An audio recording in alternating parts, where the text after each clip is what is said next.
Hey everyone, thank you for joining me on another podcast on another beautiful day. But whatever part of the day you choose to join me, morning, afternoon, evening, night, late night, whatever, it doesn't matter. I appreciate the likes, the looks, the listens, but of course, I'd appreciate you hitting that subscribe and notification bell on my YouTube channel, Brooklyn Baritone. But you know what I say? Do it if you want to, no stress whatsoever. I appreciate your company. Getting straight into it. For people who remember Blade 3, and there was a scene in Blade when they uncovered a human blood bank.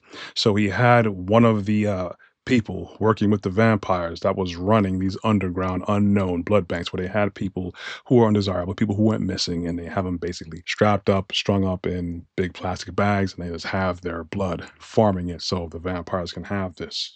And basically, the guy Blade interrogated to bring him to that place. He worked with the vampires, with the higher elites as controlling things from the shadows. So the reason I bring that part up is that there are agents that are here and work hard at work that work on our ignorance. So just like in Blade, where many people, the public, just have no clue about that because we're taught that so many things of mysticism, things are mythical in nature. We're bred and we're conditioned to basically believe that these things just don't exist.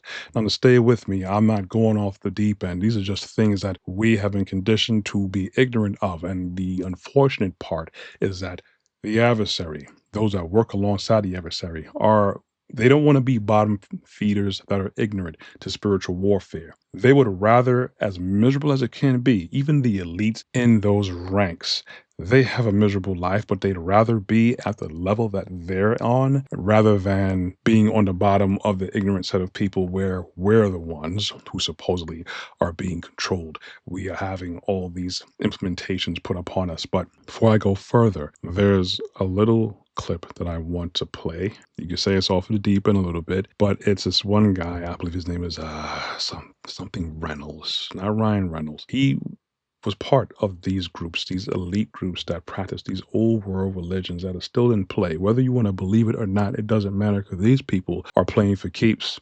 And these are the people that run things, and these are people that implement these things upon us. Whether you choose to believe in Yahusha or spiritual warfare or Satan or not, these people believe it and they are implementing these things.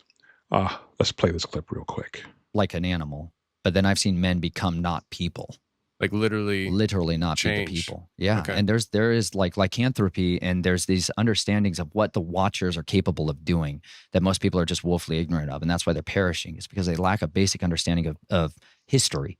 And one of the predominant understandings of what a watcher, specific class of celestial beings, is capable of is augmenting itself. They can shapeshift. That is by their nature. They're literally called metaskizmadzotoi in the Greek in the New Testament. And it's because he says it's marvel not, because Hasatan, you could say like transforms himself. That's a good word for it. But he shapeshifts himself into an angel of light. And his messengers, his apostles, disciples, they do the same thing. And he's like, this is because they are capable of becoming anything they want to be in order to deceive on one side of the equation. And that's what they'll do. And so when people start engaging in these necromantic rituals and other stuff, and they start to seek the embodiment of these celestial ones, they can get these things on them and in them, and they can't contain them. And some of these guys who are messing with this stuff, who don't come from the bloodline, are incapable of cohabitating like a parasite, and they feed off of each other and they can't handle it. And so that's why families are recruited from these bloodlines, and children are recruited out, even if they don't know anything about it. Like you said, the vast majority of people who come from these bloodlines, there's a lot of muddying of the waters. There's a lot of purity that's been changed. There's a lot of half-breeds. There's a lot of quarter breeds, right? There's a lot of people that don't know this stuff, and they start to get into lesser magic. And all of a sudden, it's like the doors of everybody open to them. But that's why. It's because they can host these things better. Whereas those that don't, they get taken over by this stuff, and they can't change back. They can't return, in a sense. Like, people become completely possessed and are incapable of expelling the darkness after that. And who do you turn to? You're like, you're going to go to the Catholic guy who's all into the same thing that you're into, Like, most people don't understand what a real deliverance is required for somebody that has gone down this far down, where they are the consuming people. Like, that's a deep, devastating psychological, spiritual shock, physical, your liver, like the health. This is why I'm a huge into health, because I've physically had to try to find ways to help people who have done all of these things. Like, the consumption of human blood does horrific things to the human body. And this is a major practice within this. These families do drink blood. That's why we have these vampire class of people. It's not some kind of myth. People consume blood in order to extend their life force. Okay.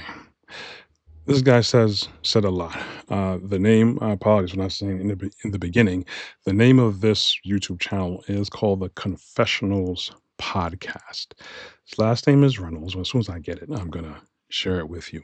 But it may seem like something that's way off on the deep end with a lot of people with what you're used to hearing and not hearing. And I understand why many people may not want to accept or even listen to anything dealing with spiritual warfare because it'll make you uneasy. It'll unsettle you. We all basically want to be Smurf Village. We want everybody to just wake up, be happy, go about their business and come back happy and be good to your neighbor. You have to remember, and I put this out in a previous podcast called Spiritual Warfare is Real, where I put excerpts of people who are ex-witches and work with warlocks. These are people who are out here doing these things every day. I'm out here talking about Yah because this is the proper side to be on.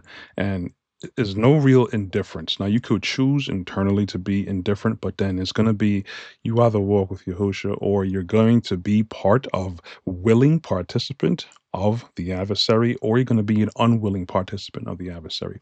There's no middle ground when it comes down to it. I know it seems cool to not be able to not want to step on toes or just not take sides. Tell everybody, read scriptures, read things that are extra biblical that'll actually make more sense. And if anything, you could see how these people, these old religions, spiritual rituals and practices people still do you can see all the way back to Nimrod, even before Nimrod. But Nimrod was the one who brought in that one world religion. He was a mighty hunter in the face of Yah. Nimrod, more than likely possessor of the vessel from Baal. And then his mother or slash wife, Semiramis, was basically a vessel for Ashtaroth. And then their son, Tammuz, that's the first unholy trinity that was made. But these religions that came all the way down to the Kush, to Acadia, Philistines, to Greece, Rome, which we now have adopted many things, many imageries, many rituals we have in this country, but we have no idea because most of the public, they want to be Smurf Village. They don't want to understand what's going on because it makes you unsettled to know that there is just wickedness out there. So you could always go back to my old podcast, Spiritual Warfare is Real. But I just want to play that little excerpt because I didn't want to make this a very long video. This is just one of the things. You may think it's outlandish, but these are things that are legitimately happening. You need the blood of Yahushua HaMashiach to cover you. Come to him however you can.